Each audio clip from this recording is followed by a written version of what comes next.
అనుబంధం, ఒక తండ్రిగా వారిని నడిపించినటువంటి విధానం వారు ఎప్పటికీ మర్చిపోలేరు. ఎన్ని గంటలైనా మాట్లాడగలుగుతారు. అయితే ఒక తండ్రిగానే కాకుండా ఒక నాయకుడిగా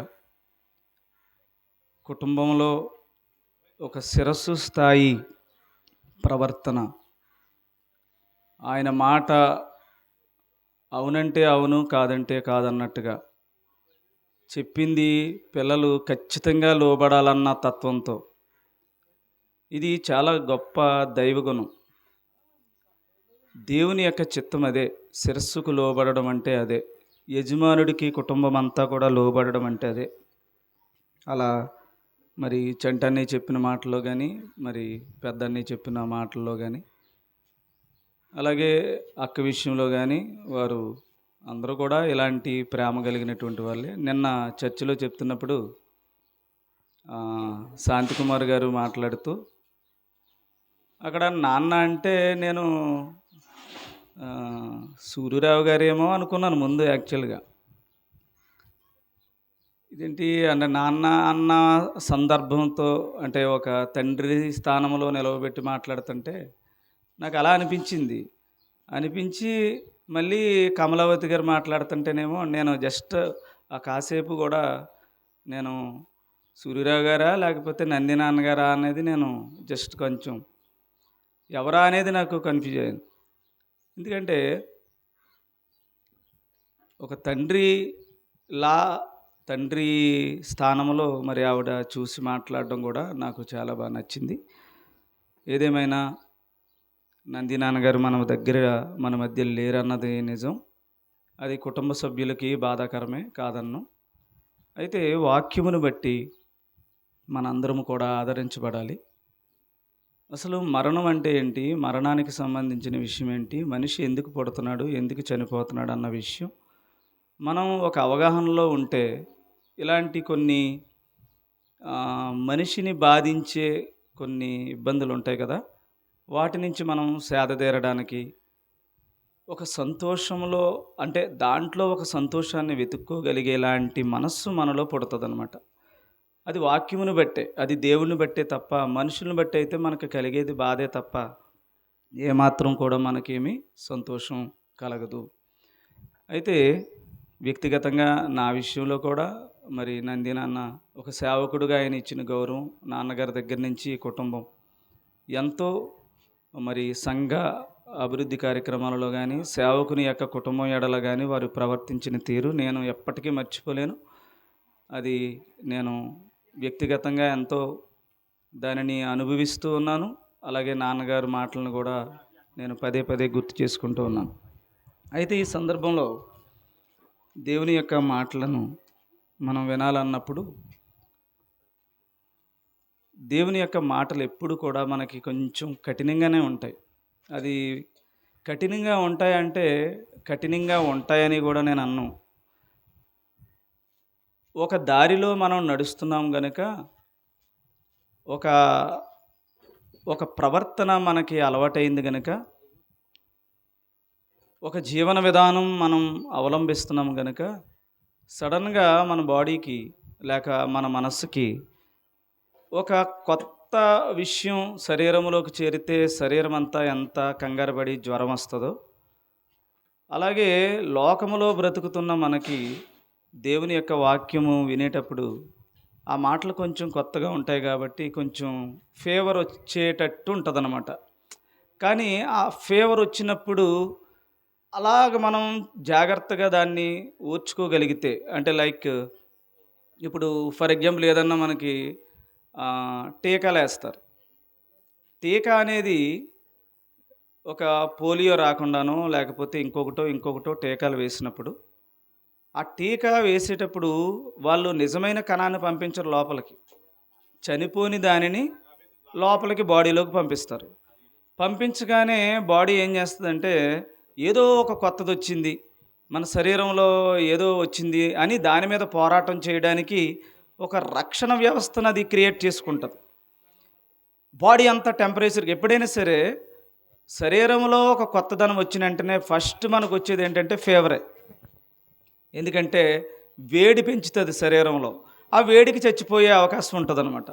అలా చాలా వేడి వచ్చిన ప్రతిసారి చనిపోతూ ఉంటాయి.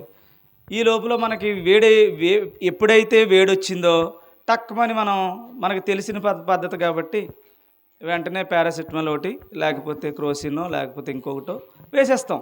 వేసేయడం వల్ల ఇంక అది రక్షణ వ్యవస్థ సరిగా పనిచేయదన్నమాట. కాబట్టి అలా శరీరంలో చేయకూడని తప్పు మనం చేస్తూ ఉంటాం.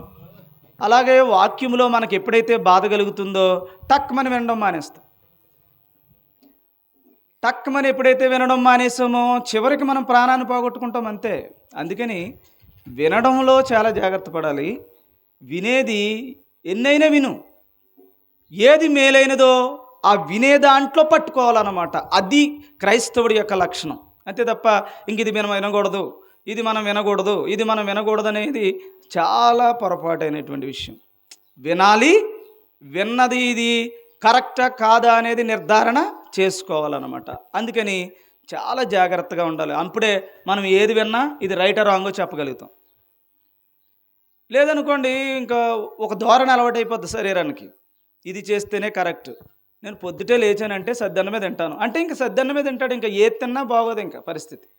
ఇడ్లీ తిన్నవాడు ఇడ్లీ అంటాడు. ఇలాగా ఒక శరీరానికి అలవాటు చేసే ఒక పరిస్థితి మన అందరం కూడా ఎలాగైతే ప్రమాదాన్ని తెచ్చుకుంటామో సేమ్ వాక్యంలో కూడా అంతే. నీ పదం కొంచెం కష్టంగా ఉంది కదా అని దాన్ని పక్కకు పెట్టి బాగున్న దాన్ని మనం ఎన్నుకుంటే మన ప్రాణం పోద్ది.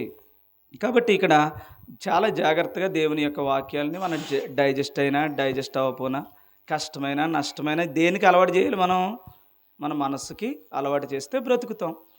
లేదు ఇప్పుడు బ్రతకడం కోసం వాటిని పక్కకు గంటేస్తే ఒకరోజు చచ్చిపోతాం. ఇప్పుడు నంది నాన్నగారు చనిపోయింది చావు కాదు, చనిపోవడం కాదు, అది సాధారణంగా ప్రతి మనిషికి ఉన్న సాధారణమైన విషయం. దానిని నిద్ర అని బైబిల్ మాట్లాడుతుంది. సో ఇంకొకటి ఉంది, రెండవ మరణం. ఆ మరణం తెచ్చుకుంటామన్నమాట ఇప్పుడు మనం దేవుని వాక్యం సరిగా వినకపోతే. కాబట్టి చాలా జాగ్రత్తగా మాటలు విందాం. అయితే ఈ జ్ఞాపకార్థ కూడిక అన్న దగ్గర చాలా కాంట్రవర్సీస్ ఉన్నాయి. ఏదైనా కాంట్రవర్సీ బైబిల్లో ఆ మంచి చెడు ఎదురైనప్పుడు ఖచ్చితంగా కాంట్రవర్సీ వస్తుంది. చిన్నప్పుడు మాటలు ఉంటాయండి, పెద్ద ఎదిగిన తర్వాత పెద్ద మాటలు ఉంటాయి. చిన్నప్పుడు చేసింది పెద్ద ఎదిగిన తర్వాత ఖచ్చితంగా తప్పేది. కానీ తప్పే గనుక చిన్నప్పుడు తప్పు కాదు. అది చిన్నప్పుడు చిన్న మాటే ఉండాలి, చిన్నప్పుడు చిన్న మాటలే చెప్పాలి, పెద్ద మాటలు వాడికి వీలు పడదు. అలాగే పెద్ద అయిన తర్వాత చిన్న మాటలు మానేయాలి, ఇంకా దాని దగ్గరికి వెళ్ళకూడదు, పెద్ద విషయాలే చెప్పుకోవాలి అని మనకి కొరింథీ పత్రిక విషయం చెప్తుంది. సరే, ఇక్కడ విషయం ఏంటంటే జ్ఞాపకార్థ కూడిక చేయాలా చేయకూడదా అనేది ఒక సమస్య. పెద్ద క్రైస్తవ లోకంలో అదొక పెద్ద సమస్య. దీనికి బేస్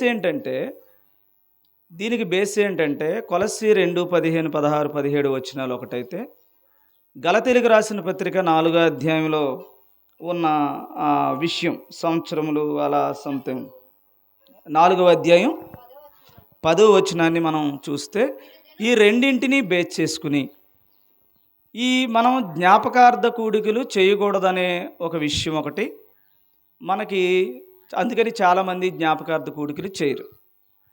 దీన్ని ఇలా పెట్టుకోండి. దీనికి మనం లాస్ట్కి వచ్చేసరికి కన్క్లూజన్ ఇద్దాం. ఫస్ట్ నేను చెప్తున్నాను, బైబిల్ బేస్ చెప్తున్నాను మీకు. బైబిల్ బేస్ ఏంటంటే బైబిల్ ఆది నుంచి చివరికి ప్రకటన గ్రంథం వరకు, ఆఖరికి యేసు ప్రభు మరణం వరకు, ఆఖరికి మనం చచ్చేంత వరకు ఒక దాని మీదే బైబిల్ ఆధారపడి ఉంటుంది. దట్ ఈజ్ కాల్డ్ జ్ఞాపకము. యేసు ప్రభు వారి మరణములో నన్ను జ్ఞాపకము చేసుకున్నట్టుకై దీనిని చేయుడి. Dead ending. అది ఫస్ట్ స్టార్టింగ్లో కూడా ఆది నుంచి అబ్రహాము దగ్గర నుంచి నోవాహు దగ్గర నుంచి ఎక్కడ చూసినా దేవుడు చెప్పాడు జ్ఞాపకార్థం దీన్ని చేయండి అని. ఒక పర్ణశాలల పండగ కానీ, ఒక పస్కా పండగ కానీ, ద్వితీయోపదేశకాండం మీరు చదివితే వాళ్ళు ముందు రాబోతున్న తరాలన్నింటికీ కూడా ఆ పెద్దలు ఏం చేయరంటే వారికి జ్ఞాపకార్థంగా ఈ పండగను చేయమని చెప్పారు. మొదటి నుంచి అంతే. ఒక తరం అంతరించేటప్పుడు తల్లిదండ్రులు నేర్చుకున్న దాన్ని పిల్లలకు చెప్పాలి. ఏమి జ్ఞాపకం చేయాలి? దేవుడు చెప్పిన దాన్ని వాళ్ళు నేర్చుకుని పిల్లలకు చెప్పాలి, జ్ఞాపకం చేయాలి. ఒరే మన దేవుడు ఎలా చేశాడు, ఎలా చేశాడు, ఎలా చేశాడు. ఇప్పటికి కూడా మనం చేసుకుంటున్నదే. ఆనాడు పౌలు గారికి ఎలా జరిగింది, ఆనాడు పేతురు గారు ఏం చేశారంటే, ఆనాడు ఇలా జరిగింది. ఇవన్నీ మనం జ్ఞాపకం చేసుకోవడమే, బైబిల్ చదవడమే జ్ఞాపకం చేసుకోవడం. బైబిల్ని మనం ధ్యానించటమే, దివారాత్రములు ధ్యానించటమే మనం జ్ఞాపకం చేసుకోవడం. The entire Bible depends on only remembering. జ్ఞాపకం చేసుకునే దాని మీద మాత్రమే ఆధారపడి ఉంది. చివరికి యేసు ప్రభు మరణంతో సహా జ్ఞాపకం చేసుకోవడం అంటే ఏంటి అంటే, అందులో ఉన్న ఇప్పుడు పాత నిబంధన అంతా తీసుకున్నాం అనుకోండి, పాత నిబంధన అంతా దేని గురించి చెప్తుంది? యేసు ప్రభు వారి యొక్క, యేసు ప్రభు గారు ఇలా వస్తారు, ఆయన ఈ విధంగా నెరవేరుస్తారు, ఈ విధంగా యేసు ప్రభు మనందరి కొరకు మరణిస్తారు. ఈ విషయాలన్నీ కూడా ఎవరు చెప్తారు? పాత నిబంధనలో ఉండే ప్రవక్తల ద్వారా మనకి చెప్పబడుతుంది. ఏమా, ప్రవక్తల ద్వారా చెప్పబడిన విషయం యేసు ప్రభువులో అది నిజస్వరూపమై నెరవేర్చబడుతుంది కదా. అప్పుడు నెరవేర్చబడే ఒక విషయం వచ్చేంత వరకు మనం దేంట్లో జ్ఞాపకం చేసుకోవాలి? యేసు ప్రభువుని పాత నిబంధనలో ఉండే ప్రవక్తలు చెప్పిన వచనాలలో ఆయనను వెతకాలి, ప్రత్యక్షతలో చూడాలి. అప్పటి వరకు నిజంగా ఉన్నాడా అంటే లేడు. కానీ యేసు ప్రభువుని ఆ లేఖనాలలో మనందరము కూడా రుజువుగా చూసుకోవాలి. యేసు ప్రభు వచ్చేసాడు కనుక మళ్ళీ పాత నిబంధనలోకి వెళ్ళి మళ్ళీ ఆ ఛాయలోకి వెళ్ళాల్సిన కర్మ మనకు పట్టలేదు. ఏమా, నా మాట అర్థమైందా? సో ఇప్పుడు యేసు ప్రభు వచ్చారు కనుక యేసు ప్రభువులో సమస్తము నిజస్వరూపమై నెరవేర్చబడి ఉంది. కాబట్టి ఇప్పుడు ఆ నెరవేర్పు ఎందులోకి వచ్చింది? ఇప్పుడు యేసు ప్రభు మరణములోనికి వచ్చింది. యేసు ప్రభు మరణమును జ్ఞాపకం చేసుకుంటే ద ఎంటైర్ బైబిల్ జ్ఞాపకం చేసుకున్నట్టే కదా. ఒక పస్కా పండుగ అందులో ఉంటుంది, ఒక గుడారాల పండుగ అందులో ఉంటుంది, ఒక ధర్మాన్ని నిర్వర్తించినటువంటి కనాను యాత్రలో ఇశ్రాయేలు ప్రజలు నడిచిన ప్రతి సంఘటన యేసు ప్రభువులో నెరవేర్పుగా ఉంటుంది. ఏది చూడండి, బైబిల్లో ఉన్న ప్రతి వచనం యేసు ప్రభువులో నెరవేర్పుగా కనపడుతుంది. ఒక్కటి కూడా పోకుండా క్రీస్తులో అది నెరవేర్పుగా మనకి కనిపిస్తుంది. ఇప్పుడు క్రీస్తుని జ్ఞాపకం చేసుకోవడం అంటే మొత్తం ఎంటైర్ అన్నీ జ్ఞాపకం చేసుకోవడమనేనా? జ్ఞాపకం చేసుకోవడమే.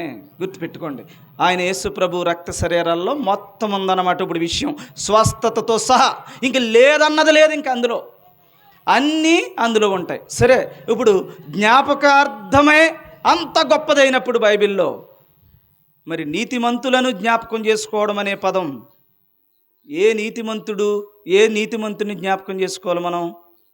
ఒక విషయం. ఇంకొకటి అక్కడ ఒకటి అడ్డొచ్చేది ఏంటంటే, మనకి దేవుడు తప్ప అంటే నీతిమంతుడు ఎవరు ఈ లోకములో లేరు. అంటే ఏంటి?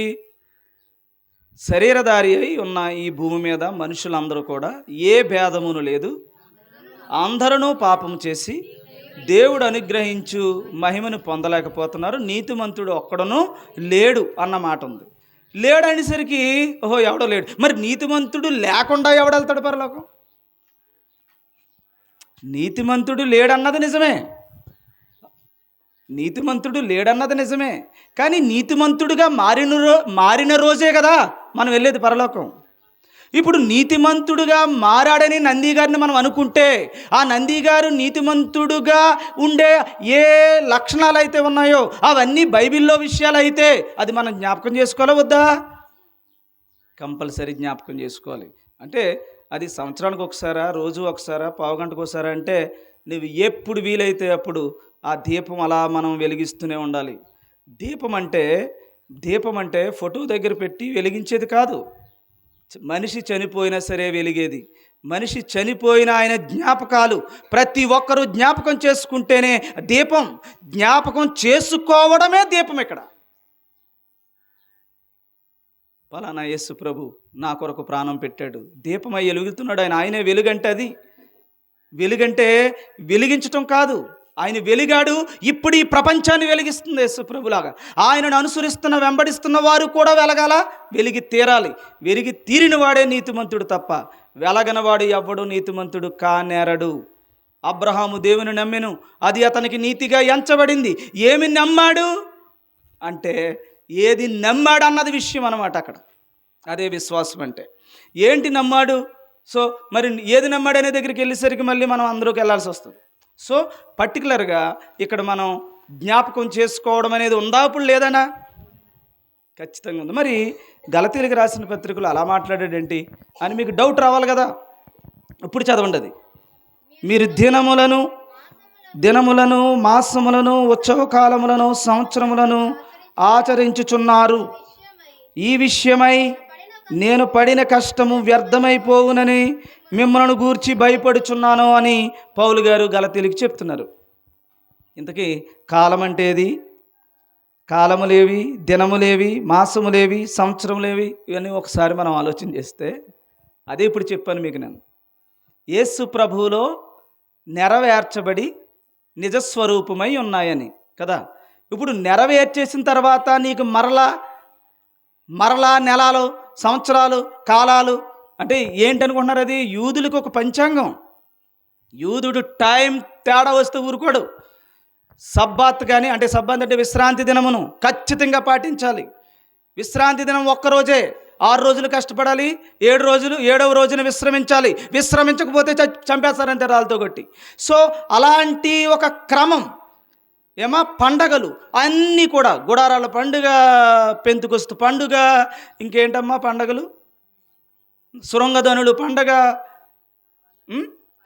పర్ణశాలల పండుగ, ప్రథమ ఫలములు పండుగ, అన్నీ పండగలే కదా. 7 పండుగలు ఉన్నాయి కదా. ఈ పండగలన్నీ కూడా టైం టు టైం క్యాలెండర్ ప్రకారంగా చేస్తారు. వాళ్ళు నెలలు, మాసములు, సంవత్సరములు చూసుకుని డేట్ ప్రకారంగానే చేస్తారు. ఒక్కటి తేడా వచ్చిన ఊరుకోరు అసలు. అవన్నీ లేవురా.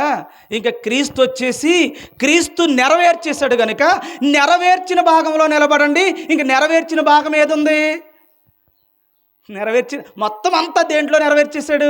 యేసు ప్రభు బలిలో మొత్తం చేవ్రాతను మొత్తం కొట్టివేసి ఇక సిలువలో యేసు ప్రభు రక్త శరీరంలో మొత్తం పెట్టాడు ప్రసాదం.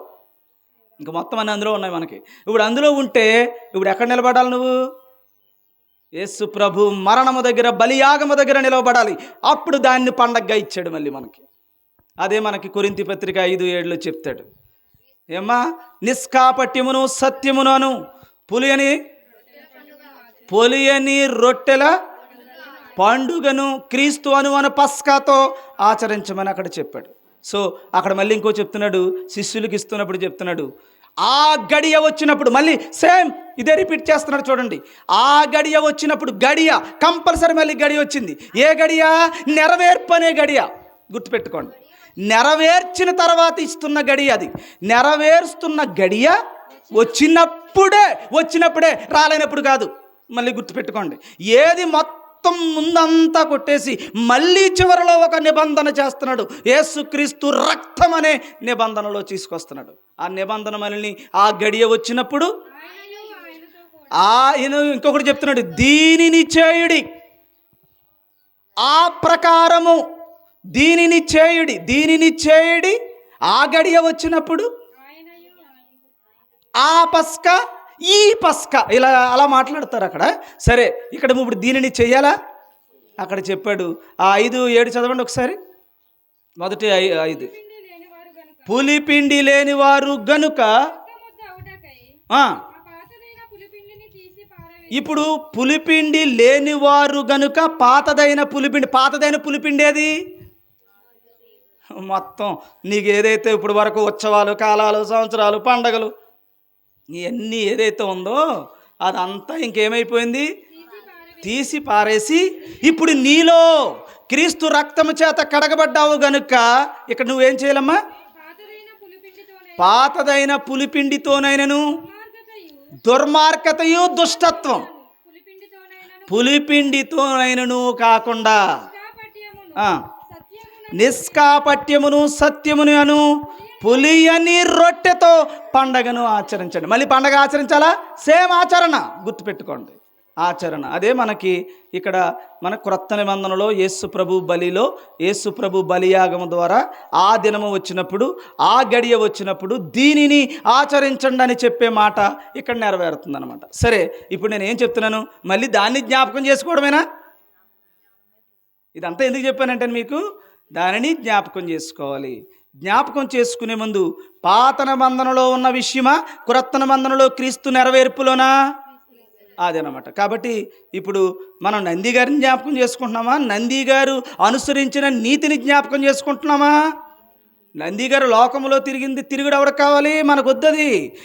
నంది గారు నీతిగా బ్రతికిన బ్రతికి ఏదైతే ఉందో అది మనకు కావాలి. అదే మనిషిని బ్రతికిస్తుంది కదా. ఇప్పుడు జ్ఞాపకం చేసుకోవాలొద్దా, వదిలేద్దామా? ఖచ్చితంగా జ్ఞాపకం చేసుకోవాల్సిందే నీతిమంతులైతే. సో ఇప్పుడు అందుకని నంది నాన్నగారిని ఏ మంచి అయితే ఆయన చేశారో, దాన్ని ఎలాగ అవలంబించారో, అది గ్రంథంలో ఉందో లేదా చూసుకుని బిడ్డలు దాన్ని ఫాలో అయ్యి, తండ్రి చెప్పిన మాట ప్రకారంగా బిడ్డలు దాన్ని అనుసరించి ప్రాణం పోయినా సరే ఎట్టి పరిస్థితుల్లో డీవియేట్ అవ్వకుండా ఆయన్ని జ్ఞాపకం చేసుకోవాల్సిందే ప్రతి క్షణం. అది నీతి అయితే. అది లోక సంబంధమైనది అయితే ఇక్కడే నిర్ణయించుకో. జ్వరం వచ్చేద్ది నాన్న మాట వినకుండా ఉండాలంటే. ఎందుకంటే అది అవుట్ ఆఫ్ మళ్ళీ తేడా వచ్చేది, నీ ప్రాణంకి ముప్పు వచ్చేద్ది. కనుక తండ్రి చెప్పింది అబద్ధమైతే అది నలుగురిలోనే సరే, మా నాన్నగారికి ఆ టైంలో ఏదో చెప్పారు తప్ప, ఇదిగో ఇది వాక్యములు అయితే ఇది నేను మార్చుకుంటున్నానని కూడా చెప్పాలి మనం. సరే, ఇక్కడ జ్ఞాపకం చేసుకోవడం అనే మాట చెప్పాను అంతే మీకు. సో జ్ఞాపకార్థ కూడికి పెట్టుకోవచ్చా ఏమా? ఎప్పుడైనా ఎనీ టైం మనం ప్రతి ఒక్క విషయం నీతిమంతులను జ్ఞాపకం చేసుకోవాలి. అది పౌలు గారిని జ్ఞాపకం చేసుకోవాలి, పేతురు గారిని జ్ఞాపకం చేసుకోవాలి, యేసు ప్రభు వారిని జ్ఞాపకం చేసుకోవాలి. అలా నీతిగా అడుగులో అడుగులేస్తున్న క్రీస్తు యేసునకు కలిగిన అట్టి మనస్సు ఎవరికైతే ఉందో వారందరూ ఈ లోకంలో ఏమి సాధించారో అవన్నీ మనం జ్ఞాపకం చేసుకోవాల్సిందే. కాబట్టి ఇక్కడ మరి ఏం చెప్తున్నాడు, పాత నిబంధనలో ఇశ్రాయేలు ప్రజలు ఏది ఆచరించారో యూదులు అది లేదురా బాబు. అందులోకి వెళ్ళారంటే మళ్ళీ మీరు పాత నిబంధనకి వెనక్కి వెళ్తున్నారు. కనుక వెనక్కి వెళితే నేను పడిన కష్టమంతా నిష్ప్రయోజనం అయిపోతుంది. క్రీస్తు నీ కొరకు సిలువలో కార్చిన ఆ రక్తం వృధా అయిపోతుంది. కనుక అక్కడికి వెళ్ళొద్దురా బాబు అని చెప్తున్నాడు అనమాట గలతీలకి. సరేనా? ఇది అక్కడ కాన్సెప్ట్. రెండవది, ఇకపోతే ఇప్పుడు ఈ మరణానికి సంబంధించిన విషయంలో ఇప్పుడు చనిపోయారని నాకు బాధాకరమైన విషయం ఏంటంటే, చనిపోయిన తర్వాత ప్రతి ఒక్క కళ్ళల్లో నీళ్ళు వస్తాయి, బాధ కలుగుతుంది, కష్టం ఉంటుంది. అలాగే నాకు అమ్మ నాన్న లేరు, లేని తర్వాత వాళ్ళు చేసిన మంచి అంతా గుర్తొస్తుంది. ఇప్పుడు నేను ఎప్పుడైనా అలా వేరంపాలెం వెళ్ళాను అనుకోండి, మా అమ్మ అలా ఇంటికి వెళ్ళేసరికి ఒక బాక్స్లోనేమో చేపల కూర, ఒక బాక్స్లోనేమో గోంగూర పచ్చడి, ఒక బాక్స్లో అంటే నాకు ఇష్టమైనవి అన్నీ చేసేసేది. వారానికి ఒకసారి వెళ్తున్నానేమో అన్నీ చేసేసేది. ఈరోజు ఎప్పుడైనా నేను వెళ్తే కనీసం మంచినీళ్ళు తాగడానికి నాకు ఉండదు అక్కడ. ఒకరోజు అలాగే మా ఇంటి గేటు దగ్గరే లోపలికి వెళ్ళడానికి కూడా అవకాశం లేక, అంటే ఉన్నారు లోపల లేరంట్లా, వాళ్ళని ఏమి డిస్టర్బ్ చేయలేకుండా మరి ఎక్కడికి వెళ్ళిపోతాం ప్రేయర్కి? ఎక్కడికి వెళ్ళడానికి ఇంకే ప్లేస్ ఉంది? కారు ఉంది. ఆ కారులోనే అలాగా ఆన్ చేసుకుని గొంతు ఎండిపోతుంది. ఇటు మా పెద్దమ్మల్ని అడగలేను, ఇటు చిన్నమ్మల్ని అడగలేను, నేను ఎవరి దగ్గరికి వెళ్ళే రకం కాదు. అలాగే గొంతు అలాగే మింగుకుంటూ ఒకవేళ అలా బాలవరం వెళ్ళిపోదాం అనుకుంటేనేమో నన్ను చూసి వాళ్ళ కంగారు పడి వాళ్ళని నిద్ర లేకుండా వాళ్ళు నా పక్కన కూర్చుంటారు. సరే, వాళ్ళని డిస్టర్బ్ చేయకూడదని అక్కడికి వెళ్ళకుండా మొత్తానికి సాయంత్రం 4:30, 5 దాకా విపరీతమైన దాహం అనమాట. నాకు దాహం అయ్యి అలాగే ఉన్నప్పుడు ఎన్నిసార్లు మా అమ్మ గుర్తొచ్చి ఉంటుంది, ఎన్నిసార్లు మా నాన్న గుర్తొచ్చి ఉంటాడు, ఎన్నిసార్లు కళ్ళ నీళ్ళు వచ్చాయి నాకు.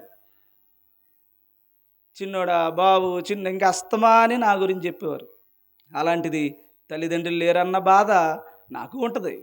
కానీ వాక్యమును బట్టి వారు ఏమై ఉన్నారా అన్న దగ్గరికి వచ్చేసరికి మాత్రం వాక్యమును బట్టి మనం చూసుకుంటే తేటగా, అబ్బా వాళ్ళు నాకంటే ముందు స్థానంలో నిలబడ్డారు, నేను వాళ్ళ దగ్గరికి చేరుకోవాలన్న ఒక మనస్సు మనకు కలిగినప్పుడు వాళ్ళు ఈ లోకమనే ఈ శాపము నుండి విముక్తులయ్యారనే ఒక సంతోషం మనకు కలుగుతుంది. ఇప్పుడు వీళ్ళందరూ నా చంటని కానీ అక్క కానీ అందరూ కూడా నాన్న ఉండాలనే కోరుకుంటున్నారు. కానీ నాన్న అంత బాధపడితే వాళ్ళు ఏదన్నా ఇంత బాధ తీసుకోగలిగారా?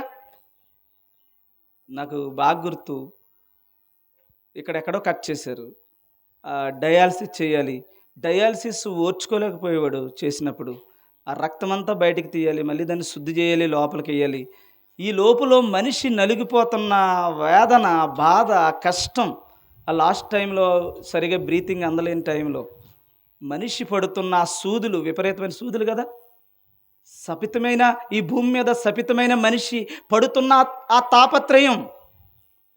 కూతురు అంతసేపు ఏడవగలదు కానీ, బాధగలగదు కానీ, ఎత్తుకోగలదు, డబ్బులు పెట్టగలదు, అన్ని సౌకర్యాలు చేయగలదు కానీ బాధ ఎక్కడ భరించగలుగుతుంది? భరించలేదు. నాన్నకి ఇప్పుడు హ్యాపీగా ఒక సూది లేదు, ఒక డయాలసిస్ లేదు, ఏమీ లేదు, హ్యాపీగా నిశ్చంతగా ఈ శాపము నుండి విముక్తుడై చక్కగా సుఖ సంతోషాలతో ఉంటే, ఇప్పుడు తండ్రికి మంచి జరిగిందా, చెడు జరిగిందా? ఇక్కడ ఉన్నాడా అనుకుందాం, పోనీ అక్కడెక్కడో అమ్మాయి అంటూ ఉండేవాడా? ఎంత డబ్బు పోసేస్తే మాత్రం బాధ తీయగలుగుతాం? తీయలేం కదా. మీరు ఎంతో ప్రేమ ఉన్న వాళ్ళు, మామూలు ప్రేమ ఉన్న వాళ్ళు కాదు, ఏదైనా సరే ఆస్తులు అమ్మైనా సరే నాన్న నిలబెట్టేసుకోవాలన్నంత ప్రేమ ఉన్న వాళ్ళే. కానీ నిలబెడతామంటే నిలబెడుతున్నారు కానీ బాధనేం భరిస్తారు? కాబట్టి అలా నాన్న లేడు అన్న మాట బాధాకరమైన, నాన్న సుఖంగా ఉన్నాడన్న సంతోషం మీలో ఉండాలి. అప్పుడు రే ఇక్కడ ఉంటే బాధపడేవాడురా, బాధ లేకుండా హ్యాపీగా ఉన్నాడు. ఎవరైనా అంతే, మనమైనా రేపొద్దున బాధపడాల్సిందే. ఇది ప్రతి మానవుడు ఎదుర్కోవాల్సిందే, ఒక దుర్మార్గుడు తప్ప. అర్థమవుతుందా? దేవుడు అంగీకరించి భూమి మీద కష్టపడి బాధపడి కన్నీరు కార్చి ఏడ్చేవాడు ఎవడైనా మంచోడే తప్ప చెడ్డోడు కాదు. వాడిని శుద్ధి చేస్తున్నాడు దేవుడు. వాడిని ఆ బాధలో ఉండి వాడిని ఏం చేస్తున్నాడు? శుద్ధి చేసుకుంటున్నాడు, శుద్ధి చేస్తున్నాడు. అసలు బాధే లేకుండా, నొప్పే తెలియకుండా చేసిన పాపాలన్నీ పాపాల్లాగా ఉన్నాయి, టక్కుమని చచ్చిపోయాడు అనుకోండి, ఈ పాపం ఎవడు భరిస్తాడు? ఎవడు ఖచ్చితంగా నరకంలో ఉండాల్సిందే. ఇంకొక వేరే రెండో మార్గం ఏమి ఉండదు ఇంకా బైబిల్ ప్రకారం. అది యోబు గ్రంథం 33 అధ్యాయం మనకు సాక్ష్యం. సరే, కాబట్టి ఇక్కడ నేను ఒక మాట చెప్పి నేను ముగిస్తాను. ఇప్పుడు మరణం సంబంధించింది యోహాను సువార్త 12 అధ్యాయం 24 వచనాన్ని ఒక్కసారి మనం జ్ఞాపకం చేసుకుందాం.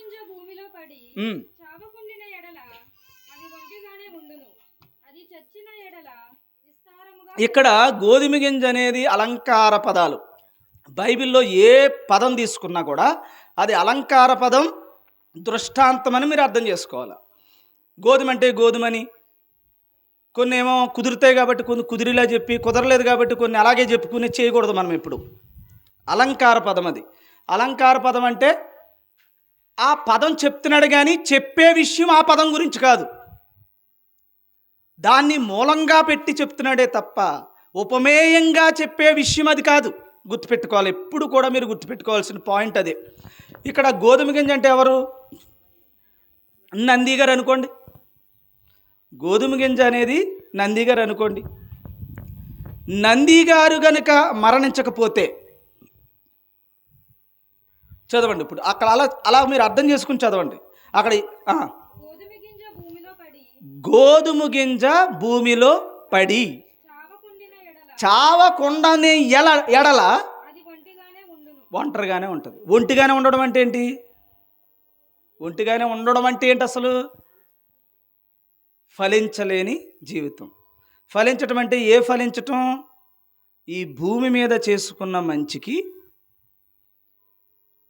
శాశ్వత కాలమైన ఒక ఫలం నీవు భుజించే, అంటే దీని ఇక్కడ పడినటువంటి కష్టానికి, ఇప్పుడు చూడండి మీకు అర్థమవడం కోసం, నంది నాన్న బిడ్డలను కన్నారు. కూతురు ఎలా ఉంది, కొడుకు ఎలా ఉన్నాడు, కోడళ్ళు ఎలా ఉన్నారు, అందరూ సెటిల్ అయిపోయారు. ఎప్పుడు నా దగ్గర అంటూ ఉండేవాడు, ఆ చిన్నోడికి వచ్చేస్తే వాడిని జాబు ఎలాగైనా నువ్వు ఖచ్చితంగా కూర్చుని నిలబడి ప్రార్థన చేయమన్నాను.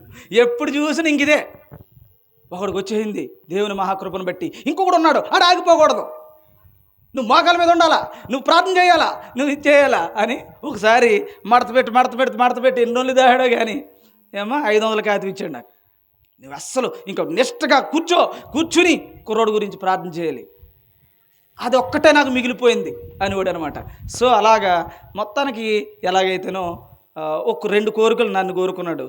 ఒకటి, కుర్రోళ్ళకి ఉద్యోగాలు రావాలి, అందరూ సెటిల్ అయిపోవాలి. రెండోది ఇంకోటి కోరుకున్నాడు ఏంటంటే చర్చికి గేట్ ఎట్టేయాల. నేను ఆ మాటల్లోనే మాట్లాడుతున్నాను, పెట్టేయాలా అనేవాడు. అంతే, గేటు పెట్టాలా, అది తాళం వేయాలా, నా దగ్గర ఉండాలా తాళం అనేవాడు అనమాట.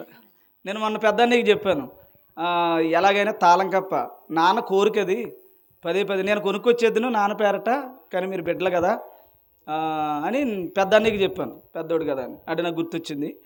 ఇప్పుడు మళ్ళీ చెప్తున్నాను కుటుంబ సభ్యులకి, మీ మీ పేరిట అక్కడ తాళం కప్పటి కొనండి. నాన్న ఆశది.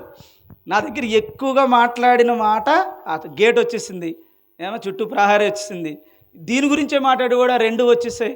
గేట్ వచ్చింది, తాళం ఎవరు వేస్తున్నారు, ఆ తాళం నాన్న. అదొక ఆశ అన్నమాట పాపం. దయచేసి మీరు కొనకపోతే నేను కొంటాను అంటే మీరు కొనలేకని కాదు, మర్చిపోతున్నారని. మన పెద్దని చెప్పాను కదా చెల్లి. కాబట్టి అలాగా అది ఎంతో ఆశ అన్నమాట. ఇటు దేవుని మందిరము, కుటుంబము, ఈ 2. ఇంకా మిగతా విషయాలు వాడు వీడు ఆ గొడవ నేనేమీ ఎప్పుడు వినలే. ఈ 2 విషయాలే. కుటుంబం బాగుండాలా, రెండోది చర్చ్ బాగుండాలి. చర్చ్ ఫెయిల్ అయితే ఒప్పుకుంటేవాడు కాదు, ప్రతి దాంట్లో కూడా చాలా దన్నుగా నిలబడేవాడు. నేను ఎక్కడ స్థలం కొనాలి, ఎక్కడ ఉండాలి, ఏం చేయాలి, అసలు ఏం తినాలో కూడా చెప్పాడు. అలాగ ఉండేది అనమాట. బలంగా తినాలి ఈ టైంలో, అలా వంగిపోతే ఎలాగా అనేవాడు అనమాట. సో ఇవన్నీ నాకు చాలా జ్ఞాపకాలు ఉన్నాయి. అయితే ఈ గోధుమ గింజ ఏదమ్మా, ఒకటి కుటుంబ వ్యవస్థ, కుటుంబాన్ని బాగా ఏలువాడై ఉండాలి బైబిల్లో. 2 సంఘాన్ని బాగా ఏలువాడై ఉండాలి. ఏమ్మా, ఇది గుర్తుపెట్టుకోండి. సరే, ఇప్పుడు ఈ విత్తనం మంచిదేనంటారా? ఒంటరిగా ఉండే విత్తనమా, మొలకెత్తే విత్తనమా అన్నది మీరు ఆలోచన చేయాలి. మొలకెత్తడం అంటే అందరూ చచ్చిపోయారు, చాలామంది చనిపోయారు. ఒంటిగానే చనిపోయిన వాళ్ళు ఉంటారు, ఫలించే చనిపోయినటువంటి వాళ్ళు ఉంటారు. ఇప్పుడు మీ కుటుంబ సభ్యులు కానీ, నేను గుర్తు చేసుకున్న విషయాలు కానీ, ఇవన్నీ మీరు చూస్తే ఫలించటానికే చనిపోయిన గోధుమ గింజ, లేకపోతే ఫలించకుండా ఒంటిగా ఉండిపోయిన గోధుమ గింజ అనుకుంటున్నారా మీరు? ఫలించేదని మీరు నమ్ముతున్నారు కదా. మనం ఆయన చేసిన మంచి జ్ఞాపకం చేసుకుంటే ఈ గింజ ఖచ్చితంగా మొలుస్తుంది అనుకుంటున్నాం కదా. అసలు పుట్టిందే చచ్చిపోవడానికట. ఏమా, చదవండి. గోధుమ గింజ భూమిలో పడి చావకుండిన ఎడల అది ఒంటిగానే ఉండును. ఒంటిగానే ఉంటే ఏం చేస్తారమ్మా? అది ఫలించలేదనుకోండి, ఇంట్లో ఉంది, అది మొలకలు వేద్దామని తెచ్చారు, ఒక్కటే మొలక రావట్లేదు, ఏం చేస్తారు? ఇంకెందుకని పని చేస్తుంది? పనికి రాదు. మరి ఈ మొలక ఏమా చక్క ఫలించి ఎప్పటికీ చావులేని ఒక ఫలింపులోకి అది వస్తే మీకు ఆనందమా, బాధ? ఆనందమేనమ్మా, ఆనందమేనా?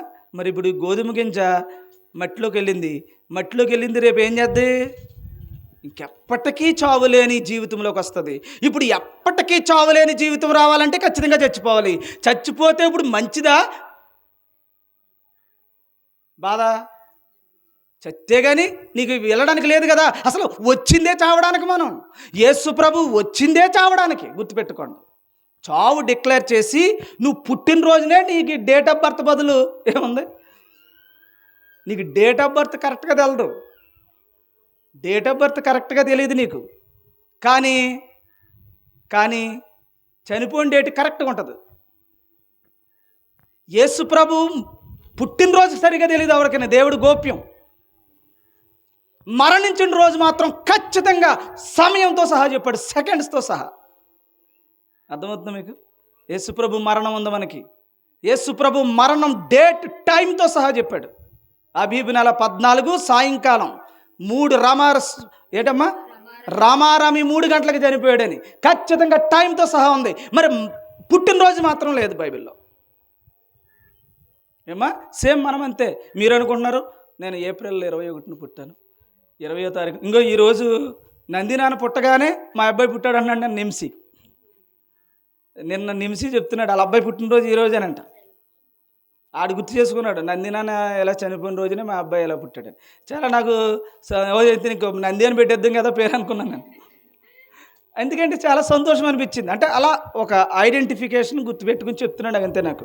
సరే, ఇక్కడ ఏంటి చెప్తున్నాను నేను? గోధుమ ఏదో పాయింట్, నేను అనుకున్న పాయింట్ ఏదో మిస్ అయింది అమ్మా. కాబట్టి ఇప్పుడు మరణదినం అనేది అందరికీ టైం టు టైం వచ్చింది. పుట్టినరోజు మీకు తెలియదు. నిజానికి తల్లి కడుపులో ఎప్పుడు పుట్టిందో తెలుసా? పిండం ఎప్పుడు ఏర్పడిందో తెలుసా? XY క్రోమోజోములు ఎప్పుడు కలిసాయో తెలుసా నీకు? తెలీదు. భూమి కిందకి వచ్చాక పుట్టినరోజు అంటున్నావు. మరి లోపల చాలా సంవత్సరాలు ఎన్నో నెలల క్రితం పుట్టావు. ఆ డేట్ నీకు తెలీదు, డాక్టర్కి తెలీదు. వాళ్ళ అమ్మ చెప్తుంది ఏమని, అరే కొంచెం నాకు ఈ డేట్ అది రాలేదు, కొంచెం నాకు ఏదో ఒకసారి టెస్ట్ చేయించుకుంటే మంచిదని 3 నెలల తర్వాత, నెల తర్వాత, 2 నెలల తర్వాత చూపిస్తే అప్పుడు అది కన్సీవ్ అయిందనే ఒక నిర్ధారణ వస్తే అప్పుడు ఉన్నంత. మరి ఎప్పుడు ఏ టైము ఏ డేటు నీకేం తెలుసు? ఏం తెలియదు. సో ఇక్కడ పుట్టినరోజులన్నీ పచ్చి అబద్ధం ఏమా. కాబట్టి ఏదో చేసుకోవాలి కాబట్టి చేసుకుంటున్నారు. ఓకే, నేను వాటి జోలికి వెళ్ళట్లేదు, లేదంటే మళ్ళీ ఇంకొకటి దాంట్లో దుర్బోధ అంటారు, నేను ఏం చేయలేను ఏమా. సరే, చేసుకున్నా చేసుకోకపోయినా నేను చెప్పేది ఒకటి, బాప్తిసం తీసుకునేది డేట్ గుర్తుంటుందా? టైం గుర్తుంటుందా? క్రీస్తులో మళ్ళీ పుట్టడం అనేది బ్రతుకు. మరలా చనిపోయి మళ్ళీ పుడతా చూసావా, అది బ్రతుకు.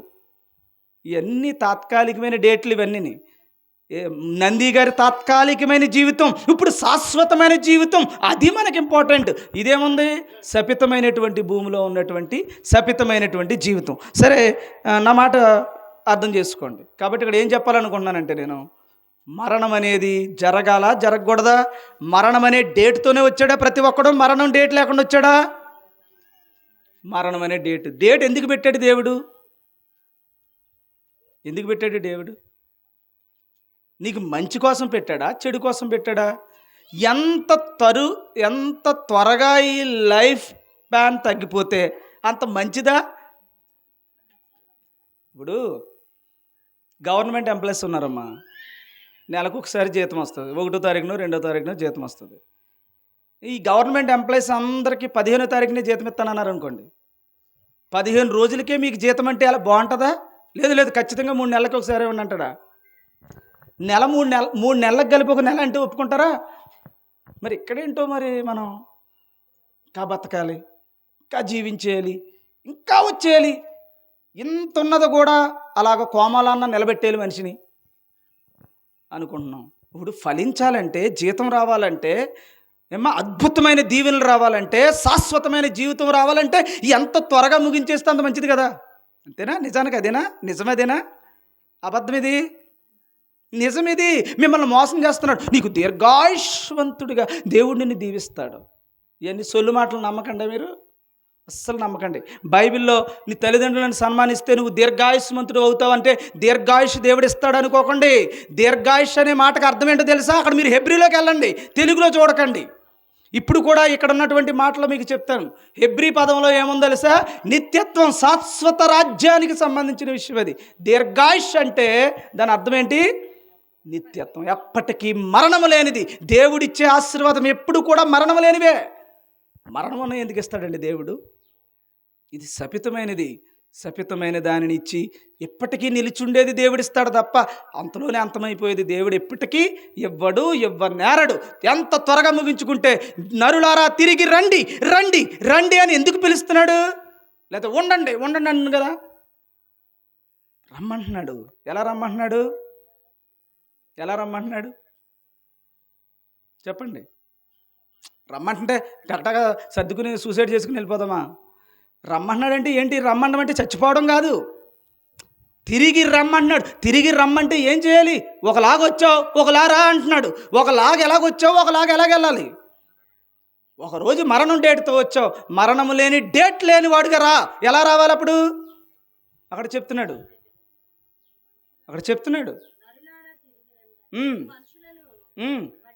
మంటికి మార్చుచున్నావు. మంటికి మార్చుచున్నావంటే ఇక్కడ ఏమనుకుంటున్నారు? సమాధి దగ్గరికి వెళ్ళి దూలుకు దూలు, మట్టికి మట్టి, గాలికి గాలి అంటున్నాం మనం. అది కాదు. అలా లేవు అక్కడ, అలా లేదు అసలు బైబిల్. మట్టికి మట్టిగా మార్చడం అంటే నువ్వు అక్కడికి వెళ్ళి మారుతుమేటి? నేను మార్చేస్తే మార్చేస్తాడా? పాస్టర్ గారు కాబట్టి దేవా అని మార్చేస్తే నా మాట వినేస్తాడా దేవుడు? దేవుడికి ఒక నియమం ఉంది, దేవునికి ఒక పద్ధతి ఉంది. అది ఆకాశం భూమి తిరగబడిపోయినా సరే దేవుని చిత్తమే. ఇక ఎవడైనా ఆ మాటకి కన్సర్న్ అవ్వాలి తప్ప నువ్వు ఒక సొంత కవిత్వం చెప్పి దేవుడిని నెరవేర్చడానికి కుదరదు. యేసు ప్రభుకే వీలు పడలేదు. అది నీ చిత్తమే అన్నాడంతే. ప్రభువా నీ చిత్తమైతే ఈ గిన్నెను నా యొద్ద నుంచి తొలగించు. అయినను నా ఇష్టం కాదు, నీ ఇష్టమే. మనం ఎవ్వడమైనా సరే ఖచ్చితంగా దానికి ఓబే అవ్వాల్సిందే. ఇంక ఇందులో మళ్ళీ వేరే ఆప్షన్ ఏమీ లేదు. సరే, ఇక్కడ సింపుల్గా నేను ముగించేది ఏంటంటే, చెప్పండి ఏం చెప్తున్నాను? మంటికి మార్చడం అంటే ఏంటంటే, మంటికి దేవుడు కాదు మారుస్తాం, ఇక్కడ నువ్వు మారాలి. దేవుడు నియమించిన పద్ధతిలో నువ్వు పాటించి మారాలి. ఫర్ ఎగ్జాంపుల్, నేను అదే మొన్న ఏదో చెప్పాను, ఒక చిన్న ఎగ్జాంపుల్. ఒక బెడ్ ముక్క తీసుకోండి, మట్టి బెడ్ తీసుకోండి. మట్టి కదా, ఏదైనా ఉంటే చూడండి, ఇప్పుడే చేద్దాం. మట్టి బెడ్ తీసుకోండి. రోజు పొద్దుటి నుంచి సాయంత్రం వరకు పని ఊత్తూ ఉండు. నీకేమీ పెద్ద వచ్చినట్టు కనపడదు, దోగరగా పెద్దగా ఏమీ నీకు వచ్చేది. బెడ్ ఎక్కడ వస్తుంది? మట్టి అయితే వస్తుంది కానీ. కాబట్టి పని ఊదు. అలాగా ఒక 30 సంవత్సరాలు 20 సంవత్సరాలు ఊదు. బెడ్ ఉంటుందా నీ చేతిలో? రోజు ఎంతో కనీసం సంవత్సరానికైనా ఎంతో కొంత తగ్గుద్దా తగ్గదా? అలా నీ జీవితం తగ్గుతూ ఉంది. తగ్గుతూ చివరికి నీ ప్రాణం దేవునిలో కలిసిపోద్ది. మొత్తం ఇంతకీ కలిసిపోయేదేది? నీవు ఈ భూమి మీద నడుస్తున్న దేవుని ఆజ్ఞలను పాటిస్తూ నిందలు, అవమానాలతో, హింసలతో, బాధలతో, అబద్ధంగా నీ మీద చెడ్డ మాటలల్లా పలికి నిన్ను హింసిస్తున్న ఈ లోకంలో నువ్వు నలిగిపోతే, ఇప్పుడు నేను ఎలా మాట్లాడుతున్నానా, మాట్లాడడానికి ఎంత శక్తి, ఎంత ఆయుష్ పోయింది నీకు తెలుసా? ఎంతో కొంత పోయింది. ఈరోజు ఇంత మాట్లాడినందుకు, ఇంతసేపు నేను నిలబడినందుకు ఎంతో కొంత కనీసం అంటే 3-4 నిమిషాలన్నా నా ఆయుస్సు ఎక్కడ కలిసింది? బెడ్ ముక్క ఊదినట్టు అనమాట. ఇప్పుడు దీనికోసం నేనేం చేస్తున్నాను? బెడ్ ముక్కని నేనేం చేస్తున్నాను? దేవునిలో కలుస్తున్నాను, మంటికి మార్చుచున్నాను. ఇది దేవుడు నాకు ఇచ్చాడా? ఇవ్వలేదా? ఇచ్చాడు. ఇప్పుడు దేవుని పని చేస్తున్నాను. అలా కాకుండా పొద్దుటే పారేసుకుని పనిలో పోయిన అనుకోండి, అక్కడ ఆ పని అంతా చేసేసరికి సాయంత్రానికి ఒక 20 నిమిషాలు అయిపోద్ది. 20 నిమిషాల ఆయుస్సు నీకు తగ్గుద్ది. కానీ నువ్వు వెళ్తుంది, అది వెళ్ళదు, ఒకలాగా వెళ్తుంది. పొద్దున్న నుంచి సాయంత్రం దాకా పని చేస్తే ఒక 1000 రూపాయలు నీకు జీతం వస్తే, ఆ 1000 రూపాయల్లో నీ బిడ్డల పోషణ కోసం తీసి దేవుని పరిచర్య కోసం ఖర్చు పెట్టావనుకోండి, ఇప్పుడు అక్కడ పడిన కష్టంలో నువ్వు దేవుని పని నిమిత్తం వాడావు కాబట్టి అంటే మట్టి కలుస్తుంది, అందులోని కలుస్తుంది. నా మాటలు అర్థం చేసుకోండి. ఈ బెడ్ ముక్కలా మంటికి మార్చటం అంటే, ఈ మంటికి మార్చే పని ఈ భూమి మీద దేవుడు తన ఆత్మ ద్వారా మనిషికి ఇస్తున్నాడనమాట. అందుకని మంచి మాటలు, మంచి పనులు, మంచి కార్యాలు, ఒకరిని కాపాడుకోవడానికి మనం తాపత్రయపడాలి. నిన్ను వలే నీ పొరుగు వారిని ప్రేమించటంలోనే మొత్తం బైబిల్ ఉందో కనుక నిన్ను నువ్వు రక్షించుకుని, అంటే నువ్వు బెడ్ ముక్కలా ఉన్నవాడివి మంటిలా మార్చుకుంటూ ఇంకొకరిని మంటికి మారుస్తూ ఉండాలన్నమాట. దీనికోసం దేవుని ఆత్మను సంపాదించి అందరూ మంటికి మార్చబడాలి. వాళ్ళని అంటున్నాడు తిరిగి రండి అని. అర్థమవుతుందా? అందుకని ఈ జీవిత కాలంలో ఎన్ని సంవత్సరాలు వృధాగా పోయారో నాకు తెలీదు. ఇక నుంచి అయినా ప్రతి క్షణం వాళ్ళని వీళ్ళని తిడతాం మాని, వాళ్ళని వీళ్ళని ఆడబోసుకోవడం మాని, వాళ్ళ కోసం వీళ్ళ కోసం మీరు జీవించడం మాని, మీకోసం మీరు జీవించడం అంటే 4 డబ్బులు తెచ్చుకుని 4 ఏదో బియ్యం పెట్టిలో బియ్యం వేసుకుని ఇది ఎలాగో తప్పదు, ఎలాగో మనిషికి తప్పదు. కానీ అసలు విషయం ఏది? నిన్ను నువ్వు రక్షించుకోవడానికి దేవుడు ఏ ఆజ్ఞలైతే నీకు ఇచ్చాడో, ఏ ధర్మం అయితే ఇచ్చాడో ఆ ధర్మాన్ని నెరవేర్చి విశ్రాంతిలోనికి ప్రవేశించాలి. అదే హెబ్రీయులకు రాసిన పత్రిక 4వ అధ్యాయం చెప్తుంది మీకు. కాబట్టి అలా విశ్రాంతిలోనికి ప్రవేశించేవాడు ఈ 6 రోజులన్న తన జీవిత కాలాన్ని ఏం చేయాలమ్మా? మంటికి మార్చడానికి తన కష్టంతో, పరిచర్యలో, సువార్తలో అనేక మందిని రక్షించుటలో తన జీవితాన్ని సాక్రిఫైస్ చేయాలి. దాన్నే అన్నాడు సజీవ యాగంగా మిమ్మల్ని మీరు దేవునికి అర్పించుకోండి అన్నాడు. సజీవ యాగం అంటే ఏంటి? బతికుండగానే నీ జీవితాన్ని దేవునికి అర్పించాలి. చివరికి అర్పించి చచ్చిపోవాలి. అంతే కదా జీవితం. అప్పుడు త్వరగా ఈ బెడ్ మొక్క 15 సంవత్సరాలకు పోయింది అనుకోండి, మంచిగా చెడ్డ. అప్పుడు నీదేమో మొండిరాయి కలుగుతలేదు అనుకోండి, నీది రాతి హృదయం అనుకోండి, ఎన్నాళ్ళు ఊతావు? ఏమ్మా, నా మాట అర్థమవుతుందా? జీతం నెల రోజుల జీతం 15 రోజులకు వచ్చేసింది నీకు. మంచేనా చెడ్డా? మీకు అర్థం కాలేదు? అర్థమైందా? ఇప్పుడు బెడ్ ముక్కమ్మ, ఎంత బేగా కరిగిపోతే అంత దేవునిలో కలిసిపోతావు నువ్వు. ఇంకా నీకు శాశ్వతమైన జీవితం, ఎప్పటికీ మరణం లేదు. దేవుని స్వాస్థ్యము నువ్వే, దేవుని వారసుడు నువ్వే, దేవుని లాంటి పోలిక స్వరూపం నీకు వచ్చేసింది. ఇంకెప్పటికీ చావులేదు. ఆ జీవితం రావాలంటే నువ్వు త్వరగా బెడ్ ముక్క ఏమైపోవాలి? మంటికి మార్చేసుకోవాలంటే నీకు నియమించాడు పని, ఆ నియమించిన పనిని పూర్తి చేస్తే మారతావా, లేకపోతే ఎక్కడో ఒక్కొక్కటి మానేస్తావా? ఇప్పుడు యేసు ప్రభు శిలువ మరణంలో ఉన్నప్పుడు ఆయన అన్నీ గుర్తు చేసుకున్నాడా? ఇంకా ఒకటి మిగిలిపోయిందని గుర్తించాడా? మీకు గుర్తించి లేఖనము నెరవేర్చబడు నిమిత్తమై నేను దప్పిగొనుచున్నానన్నాడా? దాహం వేసి అన్నాడా? లేఖనాన్ని నెరవేర్చడం. లేఖనం నెరవేర్చకుండా చనిపోయాడు అనుకోండి, మరలా అక్కడెక్కడో ఇంకా ఎంతో చిన్న బెడ్ మొక్క ఎక్కడో ఎంత ఉండిపోయింది. అందుకని చివరికి అది కూడా పూర్తి చేసి చివరికి అంటున్నాడు, ఏమన్నాడంటే అంతా సమాప్తమైనదని ఎరిగి. ఏం సమాప్తమైంది? దేవుడు నియమించిన, ప్రవక్తల ద్వారా నియమించబడిన ప్రతి వచనం నెరవేర్చానని గుర్తెరిగి అప్పుడు నా ఆత్మను దేవునికి పని అయిపోయింది, వెళ్ళిపోయాడు. ఎన్ని సంవత్సరాల్లో పూర్తి చేశాడు? మామూలుగా బైబిల్ టెర్మినాలజీ ప్రకారంగా, పెద్దలు చెప్తున్నటువంటి ప్రకారంగా 33.5 సంవత్సరాల్లో పూర్తి చేశాడు. 33.5 సంవత్సరాలలో నిత్యత్వాన్ని సాధించాడు. సమాధిని బద్దలు కొట్టుకుని లేవగలిగాడు కదా. మంటికి మార్చితేనేనా లేవనాడు? యేసు ప్రభు జీవితం అదేనా? ఇక్కడ ఈ లోకంలో నీకు మాదిరిగా వచ్చిన యేసు ప్రభు జీవితం అదేనా? అదే. కాబట్టి 33.5 సంవత్సరాల్లో వెళ్ళిపోయాడు. హేబేలు చిన్న వయసులో వెళ్ళిపోయాడు. ఎంతోమంది భక్తులు చిన్న వయసులోనే చనిపోయారు, పరలోక రాజ్యంలోనికి వెళ్ళారు. నువ్వు నేను వదులుతలేదు భూమిని. నా మాట అర్థమవుతుందమ్మా? అందుకే నేను ఎప్పుడు తెగించేసుకుని ఉన్నాం. కాబట్టి ఇప్పుడు ఏం చేయాలి? ఎంత త్వరగా బెడ్ ముక్క అయిపోతే, పని రోజు ఎక్కువ తెస్తున్నాం అనుకో, త్వరగా అయిపోతాయి పనులు. లేదు, చేలోనేమో 24 గంటలు నీకు టైము, 24 గంటలోనేమో 2 గంటలు పరిచర్యకిని 22 గంటలేమో చేలో ఉన్నావు అనుకోని నీ బెడ్ బేక్ కరగదు. అందుకని సూత్తో పొడిపించుకోవాలి, కాళ్ళు ఈ బాధలన్నీ పడాలి వద్దా? అందుకని 24 అవర్స్ని ఎక్కువ ఉపయోగించామనుకో దేవునికి, త్వరగా బెడ్ ముక్క కరిగిపోద్ది. బెడ్ ముక్క కరిగిపోతే వచ్చేనన్న కమాన్ అంటాడు, అంతే. నీ పని అయిపోయింది. ఇంకా పని అయిపోతే ఏం చేస్తాడు? వచ్చే అంటాడు. ఇప్పుడు ఎంత త్వరగా పూర్తి చేసుకుంటే అంత మంచిదా? ఒక గవర్నమెంట్ జీతం, నెలకు వచ్చే జీతం 10 రోజుల్లో వచ్చేస్తుందంటే ఆనందమా బాధ? ఇదేటమ్మా అసలు మీకు పోని కూలి పనిలో చెప్పనా, మీకు సాయంత్రం వరకు చీకటి పడితే వరకు ఒక 1000 రూపాయలు రాలేని కూలి పని మీరు ఇలాగ వెళ్ళి ఒక గంట పని చేస్తేనే ఇచ్చేస్తాను 10,000, అది 1000 రూపాయలు అంటే ఆనందమా బాధ? మరి అలాగ మనం దేవుడు మనకు నియమించిన పనిని అలాగైతే దేవుడు తన జీవిత కాలంలో పూర్తి చేసి విశ్రమించిన ప్రకారం అలాగుననే మీరు కూడా, హెబ్రీ చదివండి అన్నమాట.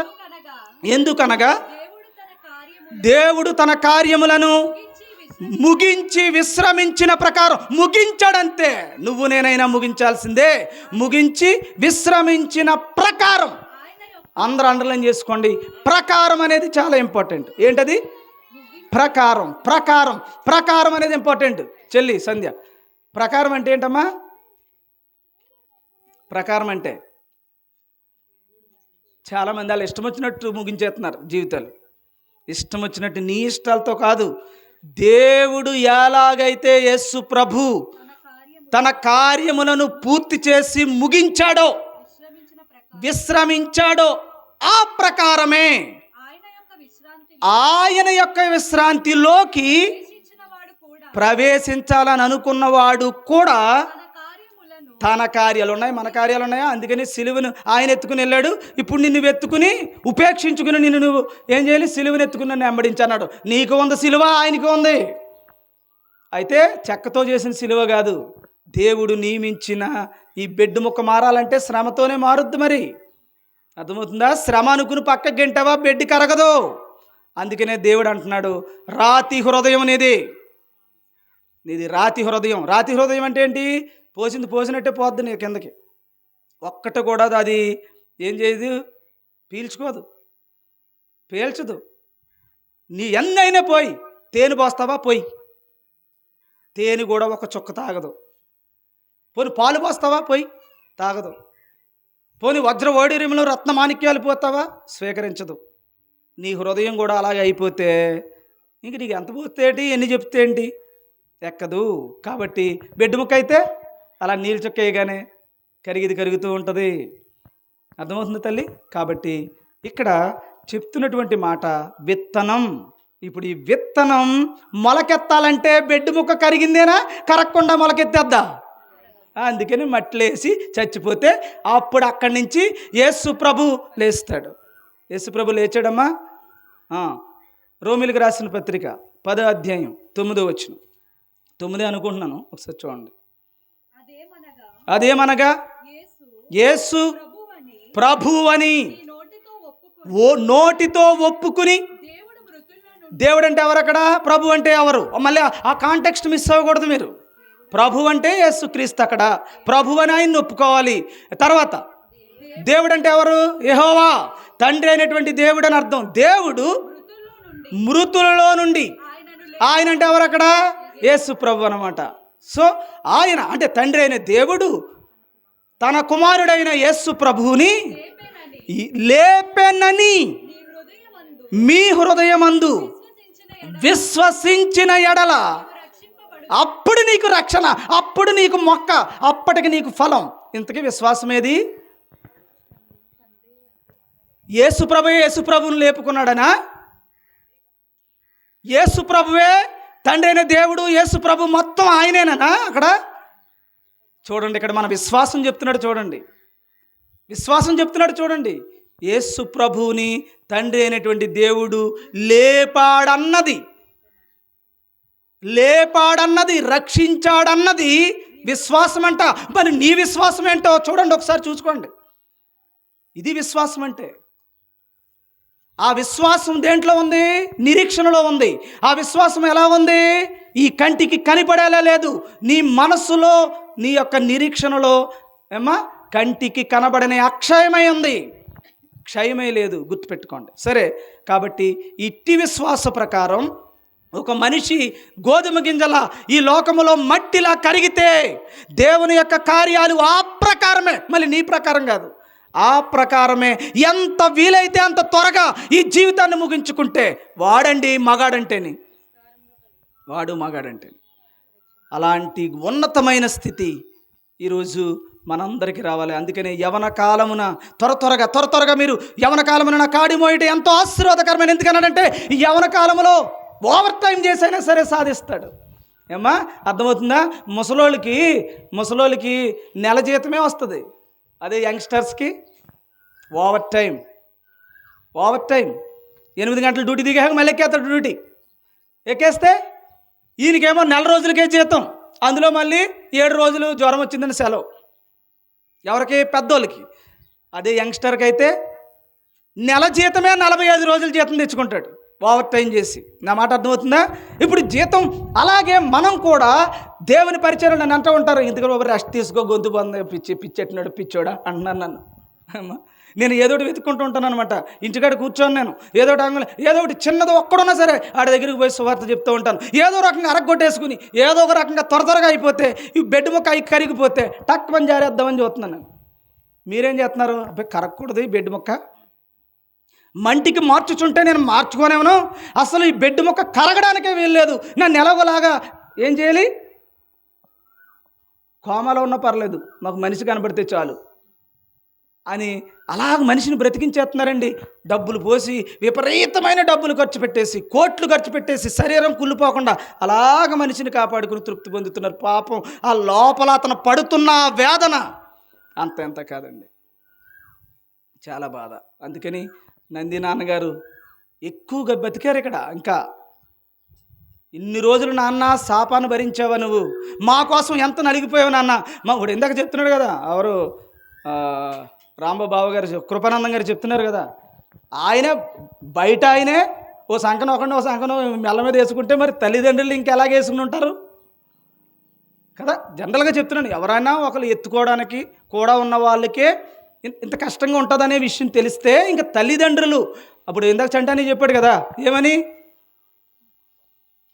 ఆ చౌదరీస్ వాళ్ళు కూడా, ఒరే మీ నాన్నగారు చాలా కష్టపడ్డారురా మీకోసం, ఒరే బాగా చూసుకోండిరా, చాలా కష్టపడ్డారురా మీ అమ్మగాని మీ నాన్నగాని అనే మాటలు ఇప్పుడు ఆ మాటలు వాళ్ళు హృదయంలోకి చెప్తున్నాడంటే అంత కష్టపడి మిమ్మల్ని పెంచారు కదా, ఇంకా ఎన్నాళ్ళు పెంచాలి వాళ్ళు చెప్పండి నాకు, ఎన్నాళ్ళు పెంచాలి? నాన్న నువ్వు చిన్నప్పుడు యవనస్తుడు అని కాదు, యవన దశలోని మా కోసమే వంగిపోయావు, యవన దశలో కూడా ఈ లోకంలోనే నువ్వు నలిగిపోయావు, కానీ ఈ రోజుకి నీకేమొచ్చింది? నాళ్ళకి సుఖం వచ్చింది, సుఖం వచ్చింది నాన్న, చాలు నేను త్వరగా చూసే రోజు నాకు దేవుడు ఇవ్వాలని కోరుకుంటున్నాను. ఒకరోజు మనందరం కలిసి శాశ్వత కాల జీవితంలో బాధ లేదు, కన్నీరు లేదు, వేదన లేదు, అలాంటి దేవుని పోలికలో స్వరూపంలో మనందరం ఉందాం నాన్న అని ఎదురు చూడాలే తప్ప మీరేమీ బాధపడాల్సిన అవసరమే లేనే లేదు. వాక్యమును బట్టి శరీర సంబంధంగా అయితే చాలా బాధ కలుగుతుంది, నాకు బాధ కలుగుతుంది. అందుకని మనందరం కూడా దయచేసి చెప్తున్నాను, ఇక్కడ విత్తనం మనం మొలకెత్తే విత్తనం అయితే నేను చెప్పినట్టు చేయండి, వాక్య ప్రకారంగా బ్రతకండి. నువ్వు మొలకెత్తకూడదు, ఒంటిగానే ఉండిపోవాలి, నిత్య నరకంలోకి అగ్ని చేత కాల్చివేయబడాలంటే ఫలించని ప్రతిదాన్ని ఏం చేస్తానన్నాడు దేవుడు? అగ్నిలో కాల్చేసే రోజు ఒక రోజు ఉంది ఖచ్చితంగా. ఇందాక చెప్పాడు కదా కృపానందం గారు చెప్పినటువంటి మాటలో, అక్కడ ఏమన్నారు? ఎవడి పేరు జీవగ్రంథములో లేదో వాడు అగ్నిపాలే. అక్కడ 20వ అధ్యాయం చివరి వచనంలో, ఎవడి పేరైనను జీవ గ్రంథమందు వ్రాయబడలేదు వాడిని, అంతే సంగతులు. ఇంకా మీరు ఇన్నాళ్ళు మీరు ఎంత పోషించుకుని, ఎన్ని ఆస్తులు సంపాదించుకుని ఎంత చేసినా చివరికి ఎందులో వేయడానికి? అగ్నిలో వేయడానికి. కాబట్టి మీ గింజ ఏమవ్వాలి?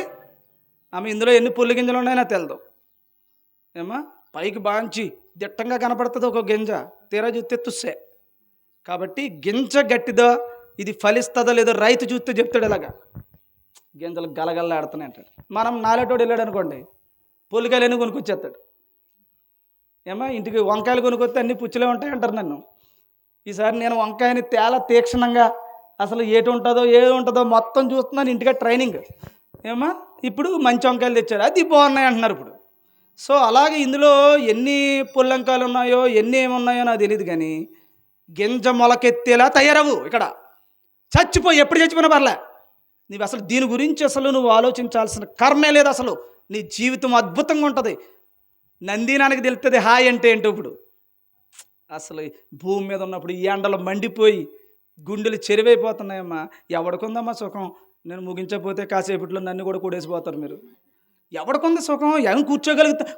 కుర్చీలేస్తే కూర్చోలేకపోతున్నారు, ఇంకా కింద కూర్చోబెడుతుంటారు మీరు. చూడండి, దాన్ని బట్టి మీరు ఆలోచన చేసుకోండి. ఇది శాపమా? ఇదేమన్నా మంచి జీవితమమ్మా? కోటీశ్వరుడమ్మా. ఒక్క మాట చెప్పి ముగిస్తున్నాను. అదో ఇంకో చివరి మాట చదవమ్మా, అదొకటి మళ్ళీ చెప్పకపోతే నాకు బాధ కలుగుతుంది. ఏది? యోహాను సువార్త 12వ అధ్యాయం 24వ వచనములో, విస్తారముగా ఫలించును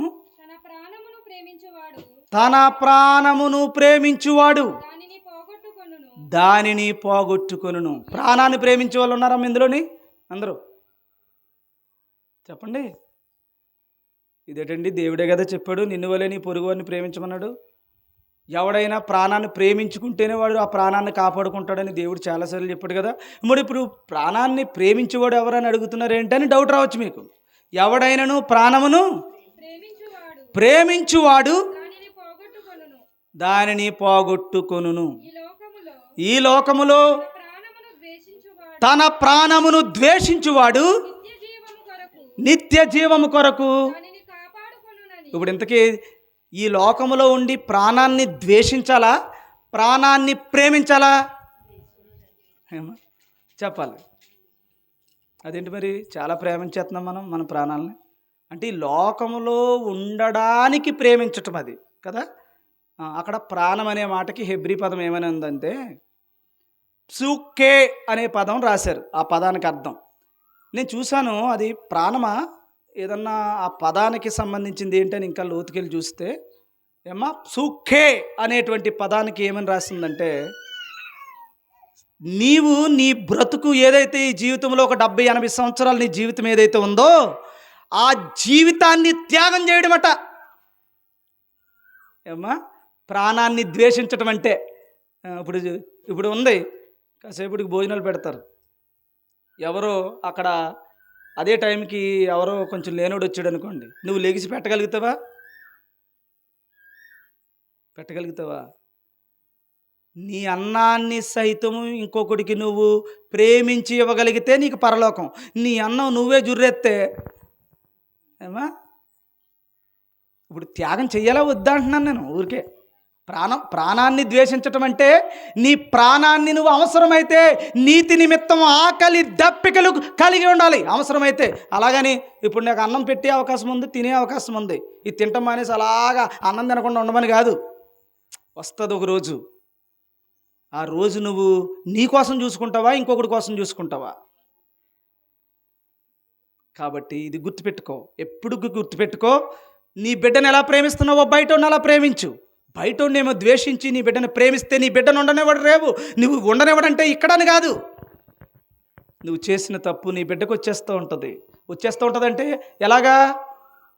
నువ్వు నువ్వు నువ్వు శాపంలో ఉన్నావు, నీ పంచం చేరినందుకు మరి ఆడికి వస్తుంది కదా శాపం, రాదా? ఇప్పుడు నేను ఎండలో నుంచో పెట్టాను మిమ్మల్ని, నాతో పాటు మీరు ఉంటారా? ఉండరా? ఇప్పుడు కాసేపు గంట ఎక్కువ చెప్పాను అనుకోండి, నాతో పాటు మీరు మాడతారా?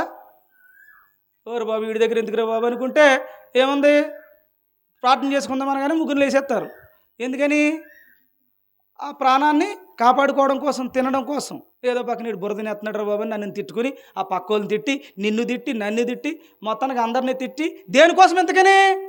ఈ ప్రాణాన్ని కాసేపు చల్లబరుచుకుంటాకంతే. చల్లబరుచుకోవడానికి ఏం చేసావు? ఈ ప్రాణాన్ని ప్రేమించుకుని దేవుణ్ణి ద్వేషించావు. ఇప్పుడు దేవుని నిమిత్తమై నీ ప్రాణాన్ని ద్వేషించుకుని కళ్ళు తిరిగిపోయి కిందడిపోనా నిన్ను శాశ్వతము ఫలించే గింజగా మారుస్తాడు దేవుడు. అలాగని ఇక్కడ ఏదో నేను ఎక్కువ చెప్తాను అనేది నేను ఇండికేషన్ ఇవ్వట్లేదు మీకు. ఏమా, ఆల్రెడీ ఇప్పటికే ఎక్కువ చెప్పానేమో అనుకుంటున్నాను. సరే, ఎక్కువ చెప్పిన ఇది పేలిపోద్ది, ఎందుకంటే ఈ మనకి ఎక్విప్మెంట్ సరిగా లేదు. ఇంకా తమ్ముడు సెల్లగాలోడు బాధపడతాడు. సరే, ఇప్పుడు ఏం చేయాలి? కాబట్టి ప్రాణం అనే మాట దగ్గర ఏముందమ్మా? నిన్ను నువ్వు త్యాగం చేయి. నీ జీవితాన్ని దేవుని కొరకు నడు, కాడెత్తుకో. ఈ జీవితం ఇది కావాలా నీకు? ఓకే, ఇది కావాలంటే తీసుకో. యవనుడా, నీ యవన కాలం ముందు ఆనందించి సంతోషించి ఏదైనా చేయి. కానీ గుర్తుపెట్టుకో, ఒక రోజు నువ్వు చేసుకున్నదే నువ్వు ఒక రోజున పంటకు వస్తావు, గుర్తుపెట్టుకో. కాబట్టి ఇప్పుడు ఈ జీవితం కావాలా మీకు? ఆ జీవితం కావాలా? ఇప్పుడు నంది గారు ఆ జీవితంలో పోయారు. ఇప్పుడు నంది గారి దారిలోకి వెళ్తారా? మీ దారిలో మీరు ఉంటారా? ఇలాగ వెళ్ళిపోకండి సుమా. ఏం చేసి వెళ్ళాలి? వెళ్ళేటప్పుడు బెడ్ ముక్కని కరిగించుకుని వెళ్ళాలి. దేవుని కోసం సమయాన్ని వెచ్చించాలి.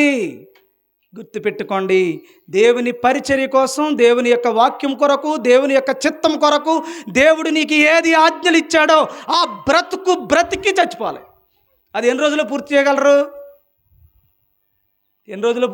నేను ప్రయత్నం అదే పనిలో ఉన్నాను. నేను ఏదో రోజున బెడ్ కరిగిపోద్ది, ఆ రోజుని హ్యాపీగా పరలోకం వెళ్ళిపోతాను. నేను ఇక్కడ ఏవైతే నాకు ఉన్నాయో అవన్నీ ఇంకొకరు చక్కగా అనుభవించండి హ్యాపీగా. ఏమ్మా, సరే ప్రార్థన చేసుకుందాం. బెంచీలు తీస్తున్నారు. సరే, మన అందరం కలిపి మరి నంది నాన్నగారి విషయంలో మీరందరూ కూడా మంచి బ్రతికారు, కష్టపడ్డారు, నిజాయితీగా నిలబడ్డారండి. నాకు ఆయనలో నచ్చిన గుణం ఏంటంటే, ఎవడేమన్నా సరే నమ్మిన ధర్మాన్ని మాత్రం నిలబెట్టారు. అలాగే బిడ్డలను నిలబెట్టారు, కుటుంబాన్ని నిలబెట్టుకున్నారు. దేవుడు ఎప్పుడు చూసేది ధర్మాన్ని చూస్తాడు. తను నమ్మిన దానికోసం, నీతి కోసం ఎంతటి కష్టమైనా నిలబడగలిగే మనస్సు ఎవరికైతే ఉంటుందో వారిని ఎప్పుడు దేవుడు విడిచిపెట్టడు. అయితే కొంచెములో నమ్మకంగా ఉన్నవాడు ఎక్కువలో కూడా నమ్మకంగా ఉంటాడు. ఆయనకి తెలిసింది కొంచెమే కావచ్చు, హెబ్రీ పదాలు, గ్రీక్ పదాలు తెలిసి ఉండకపోవచ్చు. ఆయనకి ఏది మంచి అని నమ్మారో మంచిలో ఖచ్చితంగా నిలబడ్డారు. అందుకని ఆయన మొలకెత్తే గింజగా మారాడు. ఇప్పుడు ఆ గింజ ఏ స్థితికి వెళ్ళింది? మట్టిలోకి వెళ్ళింది. మొలకెత్తుతుందా రేపు? మరి మన గింజ కుళ్ళిపోద్దేమో చూసుకోండి. అంటే కుళ్ళిపోవడం అంటే మొలకెత్తకపోతే నువ్వు చచ్చిపోయినా వేస్ట్. అందుకని మనం మొలకెత్తలేని స్థితిలో ఉంటే, పొరపాటున ఏదన్నా యాక్సిడెంట్ అయితే, పొరపాటున ఏదన్నా రోగం వస్తే, పొరపాటున ఏదన్నా హాస్పిటల్కి వెళ్ళేటప్పుడు నువ్వు అనుకో, ప్రభువా ఈ దశలో నేను చనిపోతే నేను నా గింజ మొలకెత్తదు, నేను ఏదైనా నాశనం అయిపోయే పరిస్థితి నాకు రానివద్దు, నా యొక్క ఆయుష్కాలాన్ని కొంచెం పొడిగించు ప్రభా, కాస్త ఇంకో 10 రోజులు నేను ఈ జీవితాన్ని సరిదిద్దుకుంటాను, చక్కబెట్టుకుంటాను అని దేవుణ్ణి మనం వేడుకోవాలి. కాబట్టి హిజ్కియా ప్రార్థన అదే, ప్రభా ఈనాటికి ఈ పాపం చేశాను, ఇప్పుడు కనుక చచ్చిపోయానంటే నరకానికి పోతానయ్యా అంటే మరలా మార్చుకోవడానికి ఎన్ని సంవత్సరాలు ఇచ్చాడు? 15 సంవత్సరాలు ఇచ్చాడు. ఈ 15 సంవత్సరాల్లో ఇంక పాపం చేస్తాడా? చేయడు. నీకు కూడా రోజు రోజుకి ఆయుష్ ఇస్తున్నాడు. ఈ ఆయుష్ కాలం ఈరోజు నీకు దేవుడు ఇచ్చాడు, ఉపయోగించుకో. బిడ్డ ఎంత ఉంది కరగాల్సింది, అన్ని లోకం కోసం కరిగెత్తున్నావు, దేవుని కోసం ఈ బిడ్డ కరుగుతలేదు. గుర్తుపెట్టుకో, లోకములో ఉంటే ఇంకెప్పటికీ లేవు, దేవునిలో ఉంటే ఎప్పటికీ మరణము లేని స్థితిలో లేస్తావు. అట్టి ధన్యత దేవుడు మరి ఈ కుటుంబానికి, నంది నాన్నగారి యొక్క ఈ జ్ఞాపకార్థ కూడిక ద్వారా మరి ఇక్కడ కూడుకున్న వారందరికీ కూడా గట్టి గింజగా చేసుకునే పనిలో ఉండాలి మనం. ఇంకెప్పుడు ముగిస్తుందో మనకు తెలియదు. ఇది భూమిలో మట్టిగా మార్చావా మొలకెత్తేద్దంతే. గింజ మట్టికి వెళ్ళే రోపు ఇది పొలిగింజ అనుకోండి, మొలకెత్తాం. కాబట్టి మళ్ళీ చెప్తున్నాను ఒకసారి, బైబిల్లో దేవుడు నీకు ఇచ్చిన ఆజ్ఞలు ఉన్నాయి. అసలు నీకు ఆజ్ఞే మర్చిపోతున్నావు, గుర్తుపెట్టుకో. ఎన్ని ఆజ్ఞలు ఉన్నాయి చెప్పండి? సరే, మొదటి ప్రశ్న నేను చెప్తున్నాను. పాత నిబంధనలో 628 ఆజ్ఞలు ఉన్నాయి. కొత్త నిబంధనలో ఎన్ని ఉన్నవి అమ్మా? రిపీటెడ్గా కాకుండా చెప్పండి. రిపీటెడ్గా అంటే మత్తయి సువార్తలో రాసిందే మార్కు సువార్తలో రాశారు, మార్కు సువార్తలో రాసిందే లూకా సువార్తలో రాశారు, లూకా సువార్తలో రాసిందే యోహాను సువార్తలో రాశారు. కొన్ని రిపీటెడ్గా తీసేసి ఎన్ని ఉన్నాయి చెప్పండి? 427 ఉన్నాయి. 427 ఆజ్ఞలు పూర్తి చేస్తే తప్ప బిడ్డ ముక్క కరగదు, నీ మొలకెత్తదు. గుర్తుపెట్టుకోండి, ఆజ్ఞలు పూర్తి చేయాల్సిందే. ఆజ్ఞల విషయంలో నిర్లక్ష్యంగా ఉంటున్నారు, దయచేసి చెప్తున్నాను. అందుకని ప్రతి ఒక్కడి దగ్గర డైరీ ఉండాలి. ప్రతి ఒక్కడి దగ్గర ఏ ఆజ్ఞ నువ్వు నెరవేరుస్తున్నావో, ఏ ఆజ్ఞ కఠినంగా ఉందో, కొన్ని సింపుల్గా చేసి ఉండొచ్చు, ఇంకొకటి మాత్రం కష్టంగా ఉంటాయి, ప్రాణం మీదకి వచ్చి ఉంటాయి. ఇప్పుడు ఇందులో ఇంకొక మాట చెప్పండి మీరు. 2 గ్రూపులు. ఒకటి ప్రాంతి చెప్పమ్మా. 2 గ్రూపులు. ఒకటి పరిపాలించబడే గ్రూపు, 2 పాలించబడే గ్రూపు. పాలించబడే గ్రూపు ప్రకటన గ్రంథంలో ఏముంది? 144,000 అంటే ఎవడొకటి చంపేయాలి మనల్ని. ఇప్పుడు నాకు చంపేది ఒకటి తప్ప అన్నీ చేశారు నన్ను. ఇంక ఎవడి కోసం వెయిట్ చేస్తున్నాను. I'm waiting for that. ఎవడొకడు టక్మని పొడిచేస్తే హ్యాపీగా యేసు ప్రభుతో పాటు పరిపాలించే 144,000 గుంపులకు చేరేస్తాను. లేదు, దేవుడు ఒకవేళ కనికరించలేదు అనుకోండి, ప్రభువు చేత పరిపాలించబడే శాశ్వత జీవితంలో ఉంటాను.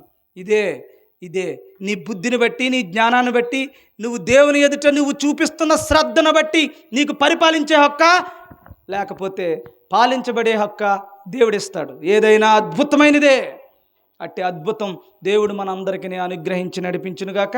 మరి ముఖ్యంగా చంటన్ని కానీ, అలాగే కుటుంబ సభ్యులందరికీ, అలాగే అక్కకి, వారి బిడ్డలకి, అందరికీ కూడా ప్రభు పేరట హృదయపూర్వక వందనాలు తెలియజేస్తూ, మరి ఈ కూడికలో పాలు పంచుకున్న మీ అందరికీ మరొకసారి హృదయపూర్వక వందనాలు తెలియజేస్తూ, మీరు దండాలు ఎట్టిన అందరూ కూడా వందనం అనే మాటకి అర్థం ఏంటంటే, ఇక ఈ మాట ప్రకారంగా జీవిస్తాను అని దేవుని ఎదుట ఒప్పుకోవడం, అది వందనం అంటే. ఉత్తుత్తి వందనం కాకుండా ఇక నుంచి మీరు ఏం చేయాలి? ఇప్పుడు ఈ రోజు నుంచి గింజ గట్టిదయ్యేలా చూసుకోండి. గింజ పొల్లు గింజ అయితే పొల్లు మాటలు ఉంటాయి, గింజ గచ్చిదైతే ఎలా ఉంటుంది? ఖచ్చితంగా ఉంటుంది అనమాట. అవునంటే అవును, కాదంటే కాదు. అట్టి ధన్యత మరి అందరికీ దేవుడు ఇవ్వాలి. దేవుడు మిమ్మల్ని బహుగా దీవించునుగాక. ఆమేన్. ప్రార్థన చేసుకుందాం. ప్రేమ కలిగిన తండ్రి పరిశుద్ధుడా, మీ ఘనమైన నామమునకు స్తోత్రములు ప్రభు. నంది నాన్నగారు వ్యక్తిగతంగా నాకు చాలా ఇష్టమైన వ్యక్తి, నన్ను చాలా ప్రేమించినటువంటి వ్యక్తి. ఆయన ప్రేమ నేను మరువలేనిది. ఆయన నా కుటుంబానికి చేసిన త్యాగం మరువలేనిది. ఆయన పర్టికులర్గా తన గురించి మాత్రమే కాదు తండ్రి ప్రభువా, మా కుటుంబం కొరకు కూడా ఎన్నో మాటలు పడినటువంటి వ్యక్తి. అలాంటి గొప్ప తండ్రి, ఒక సహోదరుణ్ణి, మమ్మల్ని ప్రేమించేటువంటి ఒక శక్తిని వ్యక్తిగతంగా నేను నాయన కోల్పోయాను. కానీ అతని జీవితం శాశ్వతమైన జీవితంలో ఉందని, ఆశీర్వదించబడే జీవితంలో ఉందని, నీ పోలిక నీ స్వరూపంలో ఆయన ఉన్నాడని విశ్వసిస్తున్నాను. కనుక ప్రభు సంతోషంగా ఆయన మరణాన్ని ప్రభు నేను కోరుకుంటూ ఉన్నాను. ఆయన ఫలించే స్థితిలో ఉన్నాడని కోరుతున్నాను. సుఖంగా సంతోషంగా తండ్రి ఎంతో ఆనందంగా జీవిస్తున్నారని నమ్ముచున్నాను. మేము కూడా త్వరలోనే ఆయన్ని కలుసుకుని ఆకాశమండలమున మేము ఆయనను ఎదుర్కొనే ఒక రోజు మాకు అనుగ్రహించమని వేడుకుంటున్నాను తండ్రి. నీకు వందనాలు, స్తోత్రాలు. అదే ప్రేమను కలిగి ఉన్న కుటుంబ సభ్యులను కూడా ప్రత్యేకంగా ప్రభు తండ్రి దీవించమని వేడుకుంటున్నాను. ఆ ప్రేమే వారిలో ఉంది నాయన.